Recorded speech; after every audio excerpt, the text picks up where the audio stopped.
Let's begin by the latest financial trouble that is there in global markets. We're talking about Credit Suisse. And today, spooked by Credit Suisse bank's mounting troubles and taking a cue from US markets. Well, let's take a look at Asian markets. They've all opened with losses today, including India.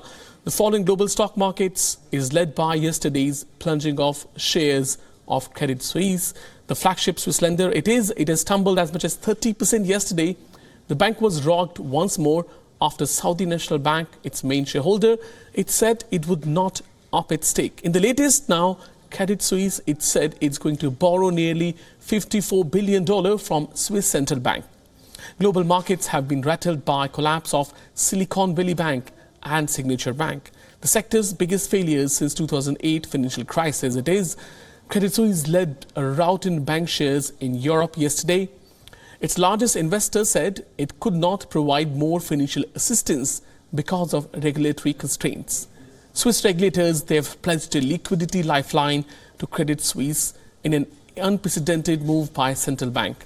Now, in a joint statement, Swiss financial regulator and nation's central bank, they sought to ease investor fears. They said Credit Suisse meets capital and liquidity requirements imposed on systematically important banks. But they stressed they were ready to make liquidity available if necessary. Hoping to quell concerns, now the regulators added there were no indications of a direct risk of contagion for Swiss institutions. Credit Suisse, meanwhile, welcomed statement of support, making it first major global bank to be given such a lifeline since 2008 financial crisis. Bank says it is taking decisive action to strengthen its liquidity. Credit Suisse is borrowing up to $54 billion, as we told you. And it's going to central banks. They have extended liquidity more generally to overall banks during times of market stress.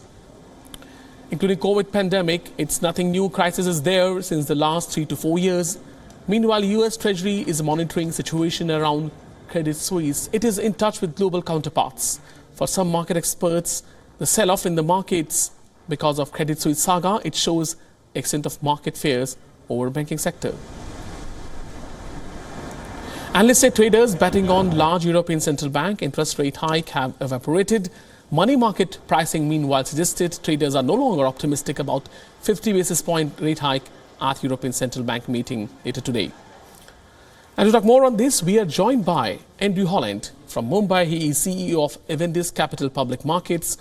Good morning to Mr. Holland. First of all, how do you see the latest move of $54 billion fundraising by Credit Suisse? Is it going to stop the overall losses or the problems that are there with the bank? Yeah, I think Credit Suisse anyway has been having problems for many months now, and it's been well documented.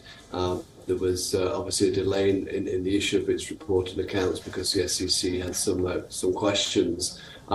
So it's natural that fears about the bank would start to rise given what's happened in the US. And obviously, one of its biggest shareholders saying that it couldn't invest more money. We just sent the share sliding yesterday. But as we saw in the US, with the central banks there, and now with the with Swiss central bank, they've acted very quickly to say that liquidity is there, and the liquidity coverage ratios for Credit Suisse are quite high. So I think this is really more of the share prices falling rather than this liquidity problem right at this moment. Don't forget, Credit Suisse is too big to fail within the Swiss kind of banking system. So that's why you saw the swift announcement by the central bank. So that should soothe nerves. But we're all looking around now for who's next, and I think that's going to keep the market spooked a little bit longer. But as you said today, we'll have to see what the ECB says, and see if they provide any more comfort. Will they still increase rates, given that gas and oil prices are falling so sharply? Will they be less inclined to be so hawkish at this point, given the problems that we're seeing in Europe across the banking sector? Mr. Holland, well, you said that Credit Suisse is too big to fail.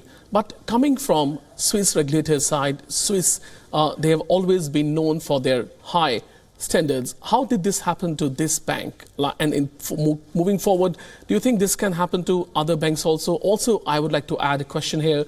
How longer can the world take these problems, one bank after the other, showing signs of stress?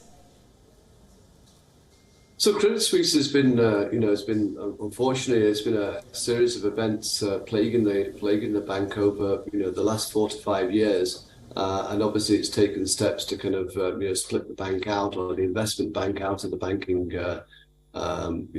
group going forward. So that still looks on the cards. I think, the Swiss Central Bank is really providing liquidity for Credit Suisse rather than it's coming to bail them out at this point. So, I think after 2008, the liquidity coverage ratios for most of the banks have been a lot higher than they were previously, and that will obviously help the banking system there. So what you'll see at the moment is obviously a shift from maybe the smaller, regional banks, not just in Europe but US, to larger banks where they feel that deposits will not be under any kind of problems going forward. So I think there's going to be a shift to the larger banks or regional banks. That might cause a few problems for those regional banks, but I think what we'll probably see is these banks will either merge or be taken over by some of the larger banks going forward.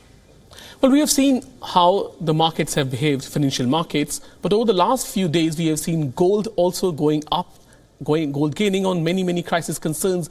Crude prices $75 to a barrel. So what impact will all this have on commodity markets?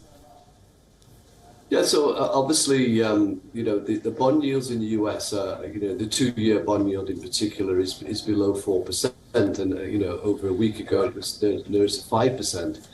So that's telling you two things. One, the Federal Reserve will either pivot and maybe not do a rate hike this time around on the 22nd of March, or that it could well be that the US is heading towards a hard landing because of these interest rate hikes have been so aggressive over the last 12 months. So that's what the market is saying. So if that is the case, and let's take the hard landing part of it, then obviously commodity prices will fall from here, which is great news for inflation. So whichever way you kind of slice and dice this, it is going to be that the central bank will go on hold very soon. Interest rates will start to fall towards the end of the year as inflation starts to come down because of the slowdown that we're seeing in the global economy. So it's good news. In the short term, obviously, it's going to be pain. Unintended consequences of higher rates so quickly will probably spread to other sectors, maybe like real estate. Well, thank you, Mr. Holland, for joining us this morning and getting us all these details of this important development. Remember, the Swiss bank Credit Suisse has now raised $54 billion. It is to stem the losses, but today's development will show whether it has happened or not. WION now available in your country. Download the app and get all the news on the move.